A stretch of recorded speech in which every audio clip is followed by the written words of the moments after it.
Matt, I want to bring you to October 19th, the night of what the state's calling, I guess, the enforcement. Were you present in Veterans Park at about 9 o'clock? I was there by 10 o'clock. So you didn't see Captain Kuna the first time he approached the group? No, I was gone for a few hours. But when you came back at what time? Around 10. And were you quickly informed that the encampment would be removed that night? Yeah, I was actually informed before that because one of the occupiers sent me a text that that the police had come, and I rushed back.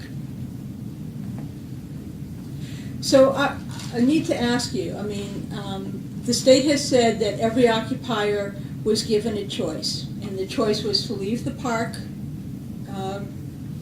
at 11 o'clock, to stay in the park and get a summons for violating the park ordinance, and then if people still remained, to be arrested for trespass. Do you have a criminal record? No. Objection, Your Honor.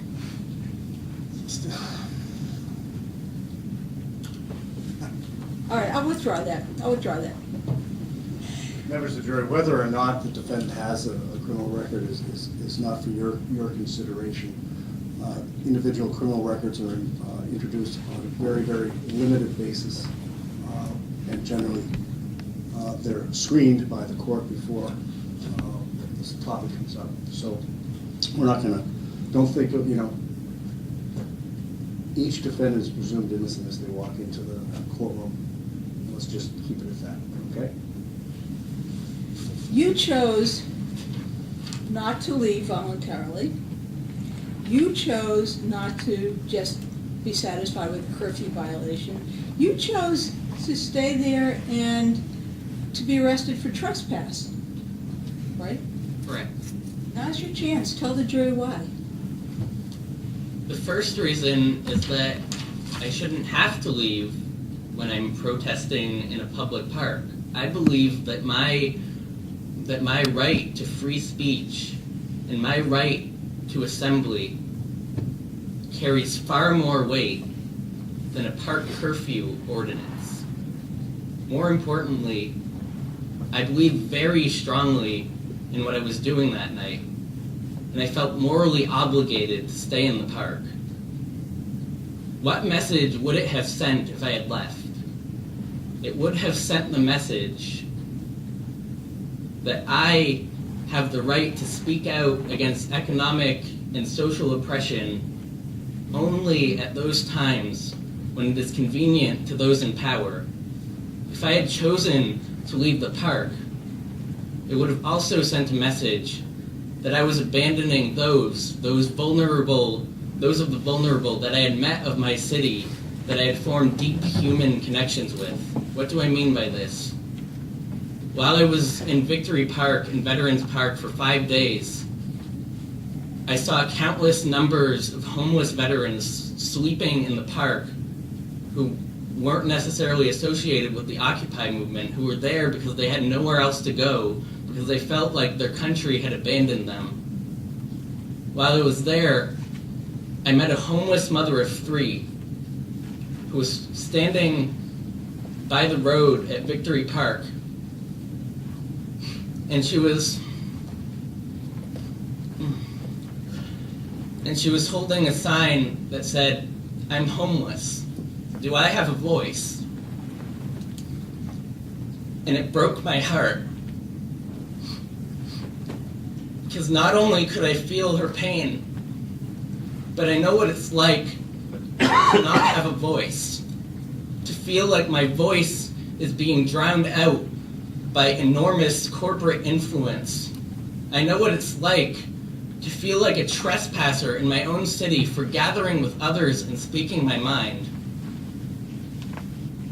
But I also know that miracles can happen when people gather together and make a decision to take their voice and to take their power back through acts of refusal. I learned this over the course of Occupy and of Arab Spring. We saw it in Egypt and Tunisia, people overthrowing dictators by sitting in one spot and refusing to leave. And overthrowing dictatorships peacefully. How often does that happen?